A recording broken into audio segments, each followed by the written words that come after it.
Aegon is a bit of a bitch, but hopefully by the end of this wonderful educational video, instead of being a bitch, he's going to be your bitch, ladies and gentlemen. We are going to be going over today 12 champions that can counter Aegon, and also 4 more that, might work if you have some crazy luck as well.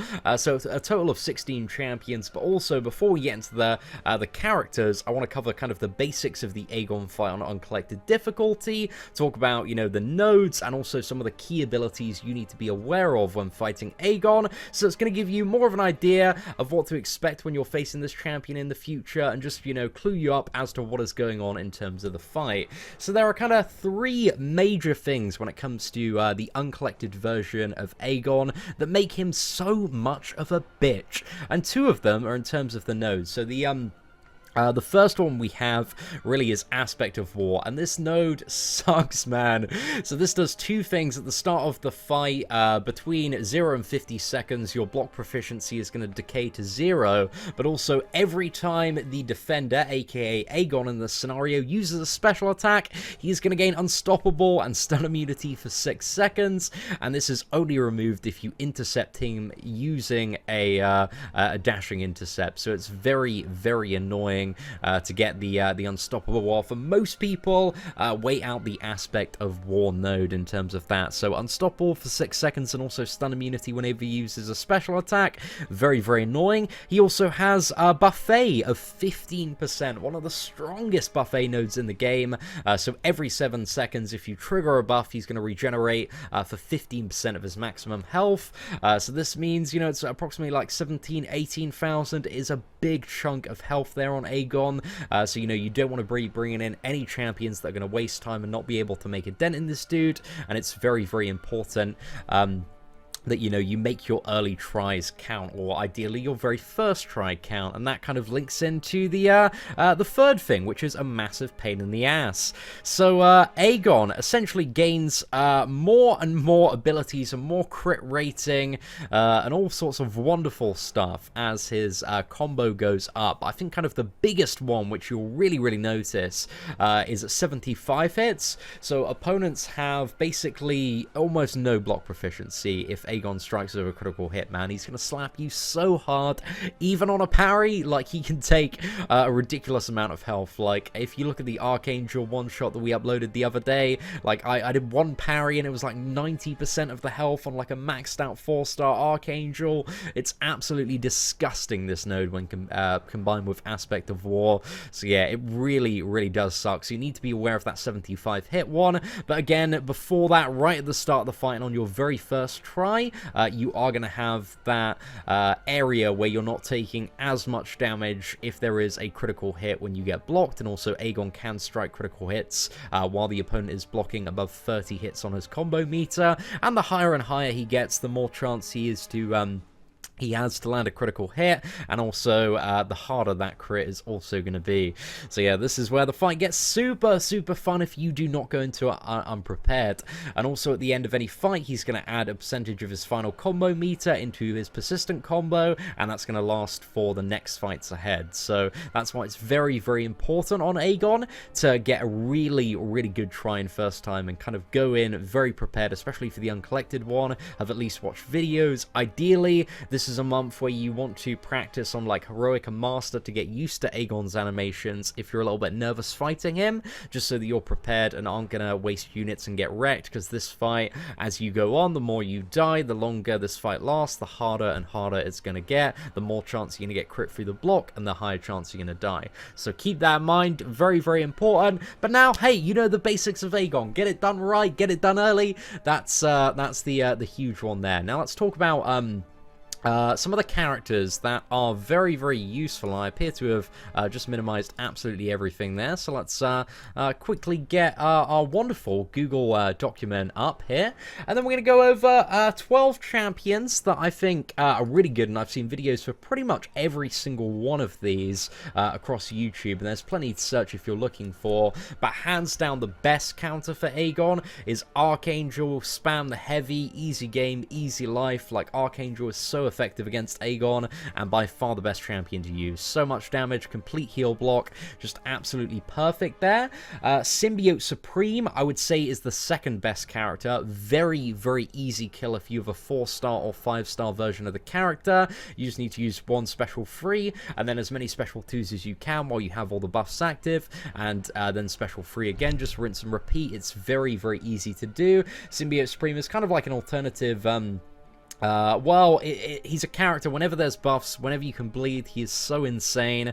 And one of the things as well that makes Aegon so ridiculous is that for every 50 hits on the combo meter, whenever you attack into him, he's going to gain a fury buff. So whenever you attack into him again, it kind of refreshes all of those. And for every 50 hits is 1 fury buff. So, you know, when you're at 100, it's 2, 150, it's 3, going up and up and up. So yeah, you have a lot of Mystic Dispersion fuel, and that's what makes Symbiote Supreme and a lot of the other Mystic characters very, very useful to use on this fight. Now, option number 3, if you've got a 4-star maxed out, 5-star or 6-star Domino, go full Zerg, hope you get some fat bleeds, and Unlucky is also going to trigger all of the time because Aegon's a skill character, so it's going to reduce his ability accuracy, meaning that you've got a 50% chance when you dash back not to trigger the buffet node there. So Domino, I've seen do quite well for some people in terms of speed runs, but also you have the option as well to bring in Red Hulk and also Massacre for the synergies and just spam heavy attacks as well, because that kind of keeps the power going down, but you also do need to parry to use that one. So yeah, I've kind of seen like both methods and tactics work, but yeah, Domino, just chuck a load of damage in and hope for the best is essentially the one there, but she can be quite good for this encounter. We've also got Magic, so if you're a big Magic player, special 2 spam, just keep him against the wall, you know, doing those hits, dashing back, going back in, using the special 2, the standard kind of like wall intercepting method there, but Magic, if you can play quite well, is very, very effective. Quake, if you are one of those big Quake fans going full Quake mode, again, you do have to ideally do this on the first one because of your block proficiency. If you get one bad crit on Quake, she can find herself in the graveyard quite quickly if you're trying to parry a little bit too much, but again, there's some quite successful stuff out there from Quake so far, and if you are a god tier Quake player, she can make a huge dent in this, lad, so can be quite a good option there. And then we have Dr. Voodoo. So there are quite a few ways to play Dr. Voodoo, but it kind of looks like power control with a special 2 even, and then special 1 spam kind of seems to be the way to go for Dr. Voodoo. Just kind of keeping him in the corner, you know, doing those intercepts. The Crystal Opening Whale did a good video showcasing Dr. Voodoo and also Void versus this encounter. So if you want to check out that, there is some awesome gameplay up there. And also, speaking of Void again, you've got Reverse healing, so kind of at the start of the fight when you don't have as much Gimp block proficiency from the aspect of War Node, just get in there, apply as many debuffs as you can, before unblockable with your special 1, and then you've just got to evade like a mofo or intercept like a god. So just keep that one in mind there. And then I've also seen some Zergs from really stacked Stark Enhanced Spider-Man. I think to successfully pull this off, you probably do need a 5-star one at rank 4 or rank 5, but you may be able to make a really sizable dent if you're going for your very first try on a 4-star one. If you boost up, get 10 poise charges, and then burst with the special 2. This seems to work pretty consistently for 5-star rank 4 ones and above for getting him down, and this is a very common tactic for stuff like Alliance Warfare, killing opponents, you know, around, what is it, 100 to 200k, so that should work out pretty well. If you're a big fan of Morningstar, special 2 spam, this works really good, kind of like deeper into the fight as well, if maybe Morningstar you want as a kind of like good backup option there. So yeah, just special 2 spam with Morningstar, because again, you're going to be getting so much Mystic Dispersion fuel from the Furies that are triggering, that Morningstar could be a pretty interesting option, especially with the unblockable special 2. If you're like 300 hits in, you can get to 1 special 2. I think you can pretty much infinitely spam special 2 there. So I've seen some cool stuff, and also tested Morningstar a little bit myself, and she is an interesting one for this fight for sure. Then we've also got Ghost, and Pandaman Pete did a sick video, man. man. I didn't think Ghost would be a good option, but he does this tactic of like dash back, wait for Aegon to attack into him, so he's not triggering the buffet node at all, because Ghost, you know, while she dashes back, she's in her kind of warping, quantum phasing phase, and then just throws a double medium, and then just dashes back again, kind of waits for him to, you know, have an interval in his combo. So yeah, if you are a big Ghost player, check out Panaman Pete's video, because it's so sick, and that would work even for like a 4-star maxed out Ghost, but you ideally would want to bring the Ant-Man and Wasp synergy as well, just to make it a little bit easier, a little bit more straightforward there if you are going full Ghost.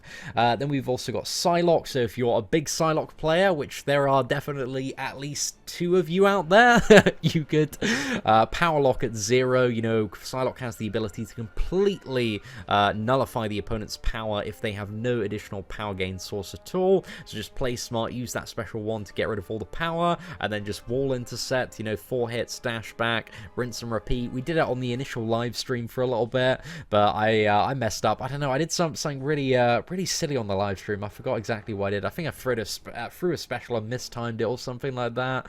But yeah, Psylocke, if you're a sick player, will work. And also, I've seen, again, if you're kind of like deep in the combo, Ronan you can potentially use to get a bit of damage in if you smash out a good kind of intercept at the start, because he's going to have, if you're like 300 hits over, like 6 stacks of Fury, and again, Ronan's stun duration is increased depending on the amount of buffs that the opponent has. So yeah, I've seen some pretty cool stuff from Ronan floating about for kind of deeper into the fight if you're messing up a little bit. So if he's your backup boy, maybe you got Ronan maxed out for these kind of occasions, might be a good idea to kind of just tag along to the end of your team, just for additional hammer backup there. But just in terms of other potential options, so I haven't actually seen any of these kills yet, but I think most of these would work, providing if you're pulling off the fight well. So you got vision, power control, just slamming down the special 1, special 2. You also have a little bit of leeway to dash back and use what is that, evades if you want, but ideally you don't want to be playing in that scenario. But yeah, you should be able to get an alright kill or make a good dent with both of the vision characters if you're playing quite well with some of the intercepts there and the power control. But again, these are other potential options that I haven't really seen tested yet. Dr. Octopus doesn't need to be awakened, but you can special free extend the power lock to infinite and then just keep him against the wall, special 1 spamming to refresh, but you again need to be quite good at those kind of wall intercepts to pull that one off. Luke Cage, stun and nuke. I feel like this one might have some interesting potential, but again, you'd have to have a crazy stun lock there, so it's not super reliable. But I think maybe with a new champion synergy, if you get him, I think that increases the chance to stun to 100%, so I don't know, might turn out to be pretty good. And then we got Hyperion. Get to a special 3, ramp up the heavies, throw a special 2, pray for a stun, and then just nuke in, hopefully get another special 2, and he should be down. That's if you have a really stacked Hyperion, though. But yeah, just wanted to throw out a few additional options and strategies that I believe would work. But aside from that, ladies and gentlemen, thank you very much for watching today's 12 champions that can counter Aegon and make him your bitch. Hopefully this video was useful. If you enjoyed it, if it's going to be useful to some of your Alliance members, feel free to share it in your line chat, smash that like button, comment hashtag Aegon is my bitch in the comment section below if you know this guide helped you out. But aside from that, ladies and gentlemen, thank you so much for watching. Take care, and I hope that you have an absolutely fantastic day.